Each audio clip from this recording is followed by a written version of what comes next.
In this video, we're going to check out something really important. This one's a vlog. What is it? The Last Supper of Jesus. This was painted by the legendary artist Leonardo da Vinci. Yep, that genius himself painted this masterpiece.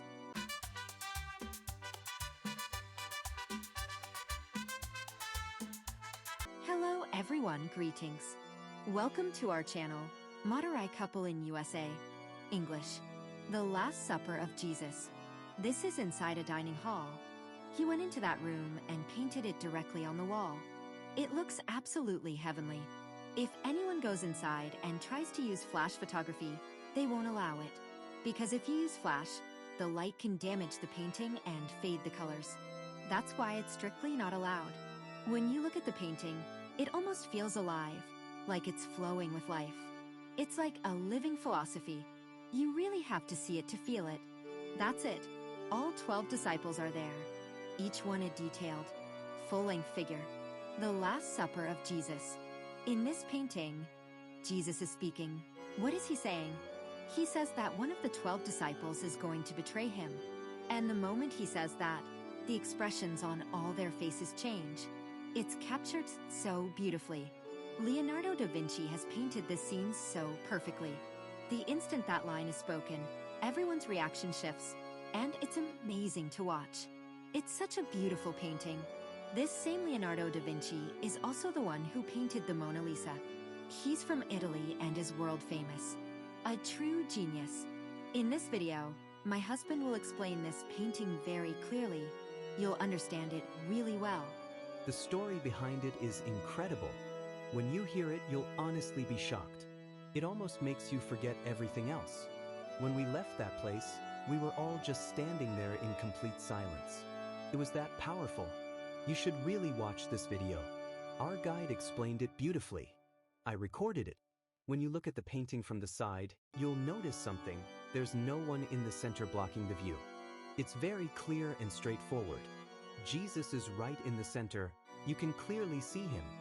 Many artists have painted the Last Supper based on imagination, showing Jesus' final meal and his last words as described in the Bible. Everyone painted it in their own way. Some even painted it as a round table with all 12 disciples sitting casually with Jesus.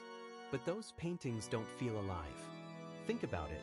If a leader says, "Tomorrow I will die, and one of you will betray me," what kind of reaction should that create? What kind of emotions should be there? Those earlier paintings didn't really capture that. They just showed people sitting calmly, like it's a normal conversation. That's why those paintings didn't stand out.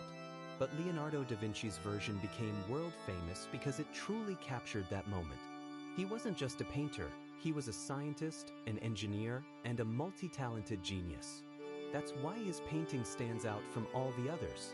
In this painting, he places Jesus at the center and divides the 12 disciples into groups of 3. Now, look at Jesus in the center. He calmly says that one of them will betray him. His posture forms a triangle shape. If you trace from his head to both hands, it forms a triangle. His face is peaceful, even after saying such a shocking thing. It's like the calm acceptance of someone who already knows what's coming. To the right of Jesus, left side of the painting, there's a group of 3, Thomas, James, and Philip. Thomas is questioning, James looks shocked, and Philip places his hands on his chest as if asking, "Is it me?" It's painted so beautifully, Philip even looks like he's standing up from his seat in concern. Each of their expressions and body language is different and very natural. Next group, Matthew, Judas Thaddeus, and Simon. Matthew is gesturing toward Jesus while turning to the others, like, "Did you hear that?" Simon, at the end, looks confused, as if he doesn't understand what's happening, and Judas Thaddeus is also reacting with surprise. Their body language is captured so carefully, especially Matthew and Simon.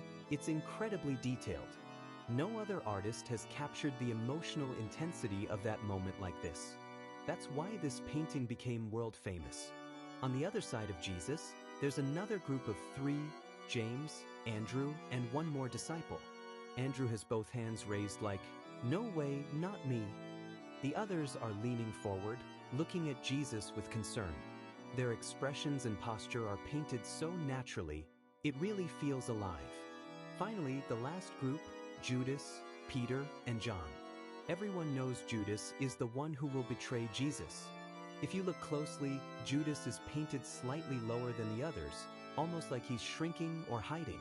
His face is darker, and he's holding a small bag, symbolizing the 30 pieces of silver he received. That detail is clearly shown. If you observe carefully, the other 11 disciples' heads are aligned, but Judas's head is slightly different. His expression is also not shocked like the others. There's also a small detail, spilled salt near him, which some historians say symbolizes betrayal. John, sitting next to Jesus, looks very sad. Peter looks intense and focused. Everyone is reacting in their own way, but Judas is looking down. The composition is just mind-blowing. What we've shared is just a small part of it. When we went there and saw this painting in person, it felt amazing. It would take a long time to explain everything in detail.